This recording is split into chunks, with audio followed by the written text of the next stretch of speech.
Hello, my dear students. Welcome back to your social science class 8th. We were reading chapter number 14 of history, the nationalist movement 1872 1947.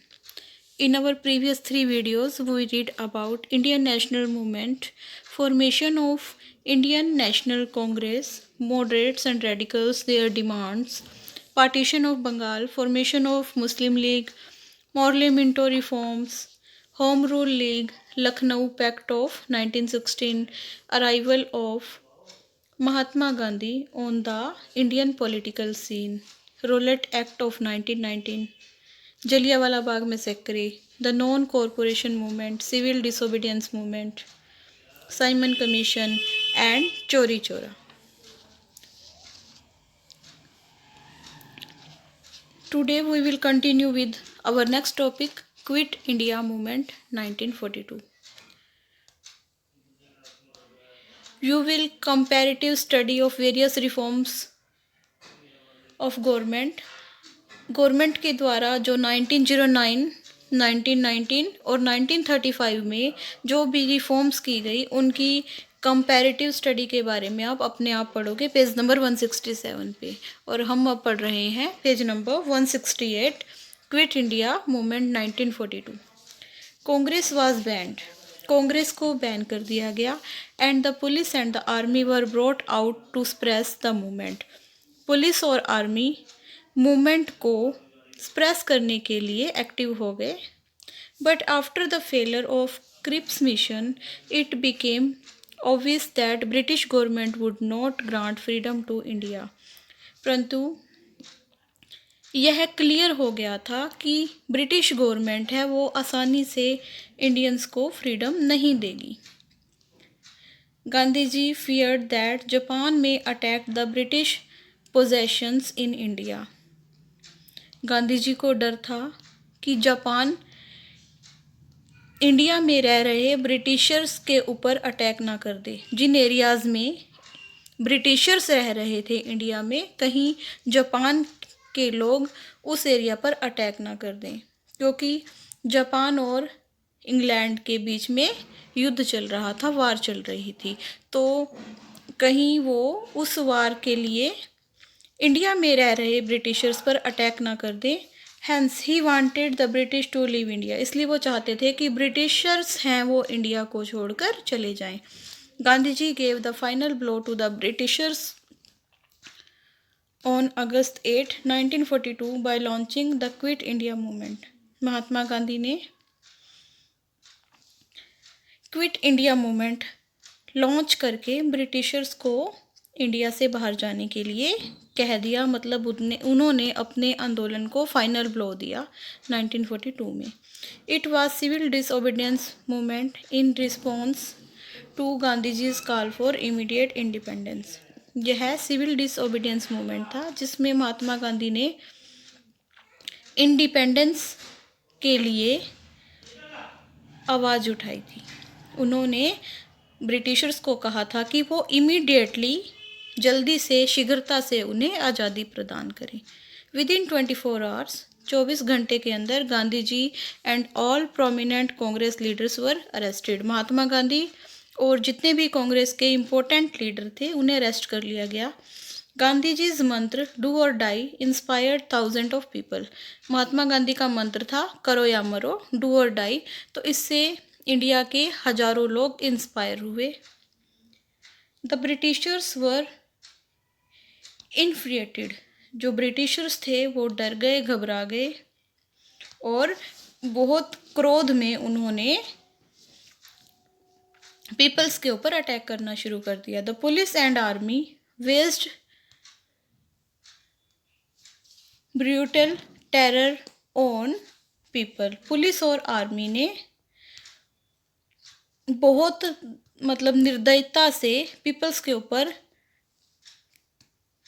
Attack करना शुरू कर दिया। जो India के लोग थे उनके साथ बहुत बुरा व्यवहार करना शुरू कर दिया, उनके ऊपर बहुत क्रूरता से, क्रुएलिटी से उनके ऊपर अटैक करना शुरू कर दिया, अपना टेरर, अपना डर दिखाना शुरू कर दिया। Subhash Chandra Bose. Subhash Chandra Bose emerged as the most prominent leader during this period. इस पीरियड के दौरान सुभाष चंद्र बोस बहुत ही इम्पोर्टेंट लीडर थे. He was ready to join hands with the enemies of British. वो ब्रिटिशर्स के एनमीज के साथ हाथ मिलाने को तैयार थे, जैसे जर्मनी और Japan. To get British out of India. Britishers को इंडिया से बाहर निकालने के लिए वो ब्रिटिशर्स के एनमीज जर्मनी और जापान से हाथ मिलाने के लिए तैयार थे. You give me blood and I will give you freedom. तुम मुझे खून दो, मैं तुम्हें आज़ादी दूंगा. Was the slogan of Netaji Subhash Chandra Bose. Netaji Subhash Chandra Bose का स्लोगन था. He disappeared from the British detention and went abroad to seek help for the cause of India's independence. वो ब्रिटिश कस्टडी से, डिटेंशन होता है जेल से, कस्टडी से गायब हो गए, डिसअपियर हो गए और विदेश में चले गए और उन्हें रिक्वेस्ट की कि वो इंडिया को आज़ाद करवाने में उनकी हेल्प करें. Subhash Chandra Bose was hanged over the Indian National Army. Subhash Chandra Bose ने इंडियन नेशनल आर्मी अरेंज की. That had been initially organised by Mohan Singh. जो पहले मोहन सिंह के द्वारा ऑर्गेनाइज की गई थी, अब सुभाष चंद्र बोस ने वो आर्मी अरेंज की. Bose reorganise it to overthrow the British from India. Subhash Chandra Bose ने उस आर्मी को दोबारा से ऑर्गेनाइज किया ब्रिटिशर्स को इंडिया से बाहर निकालने के लिए.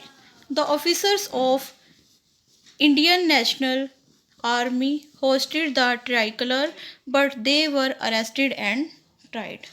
जो इंडियन नेशनल आर्मी के ऑफिसर्स थे उन्होंने तिरंगा फैलाया, ट्राइकलर तिरंगा, होस्टेड मीन्स फहराना, परंतु उन्हें अरेस्ट कर लिया गया और जेल में बंद कर लिया गया.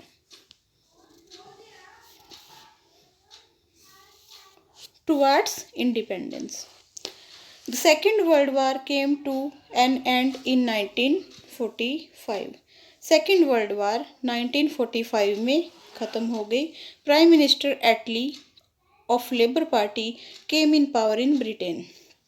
ब्रिटेन में अब एटली जो लेबर पार्टी के लीडर थे वो प्राइम मिनिस्टर बन गए. He was sympathetic toward the demand of Indians people for freedom. उन्होंने सिंपैथी दिखाई, दया दिखाई, जो इंडियंस फ्रीडम के लिए कब से मांग कर रहे थे, डिमांड कर रहे थे. A cabinet mission was sent to India in March 1946. Cabinet mission को इंडिया में मार्च 1946 में भेजा गया. It proposed the formation of an interim government and